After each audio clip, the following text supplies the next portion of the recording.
Good morning. I'm Shannon Coon, pastor of adult ministries at St. Andrew's, and it's so awesome to be here with you today. Well, I guess I'm not there, but you know what I mean. We're together in some respect.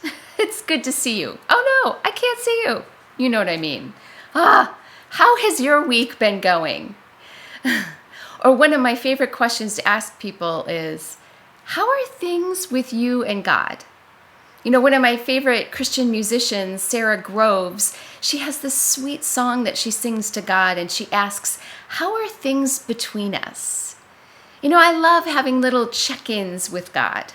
And that's a very informal way of describing a prayer that has become so important to me in my life. The prayer of examine, perhaps you've heard of it. It's a prayer introduced to Christian spirituality by Saint Ignatius of Loyola in the 16th century. And it's a prayer of noticing the presence of God in our day, the workings of God in our day. And it's also noticing ourselves. It's taking an inventory. It's noticing our own presence in the world and our internal lives. Now, typically, it's a prayer prayed at the end of the day, looking back over the previous 24 hours. But I tend to pray it once or twice a week, looking back over the past 2 or 3 days. So, to make this as simple as possible, there are 5 steps to this prayer: relish, request, review, repent, and resolve. First, you relish.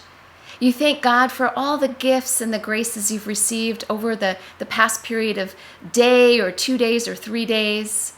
And from the little things to the great big things, you're just giving thanks to God and relishing all those gifts from God. The second thing you do is you request. You seek the Spirit's help in being honest with yourself and in illuminating anything you need to know as you do this prayer. And then the third step is you review. Here is where you go through the things that you have done, you know, your schedule or whatever has come up over the past day or 2 days or 3 days.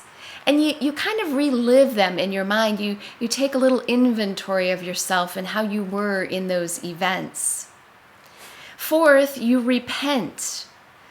Are there any moments that you've looked at when you've done your review that you weren't truly the person God has called you to be?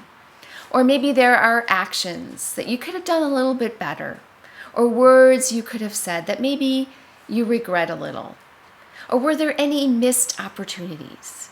You and God together, you look at these things and then you just ask for forgiveness where you feel it is necessary.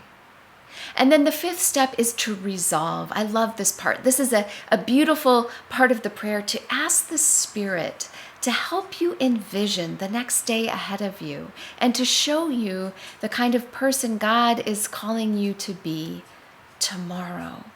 And you ask for the courage to live up to that and the strength and the guidance. So let me ask you, how are things between you and God? Perhaps this beautiful prayer could help you take a look at it. Remember this beautiful truth that God's mercies are new every day. Aren't we fortunate to have a God who loves us, forgives us, and walks with us every step of our days? God bless you.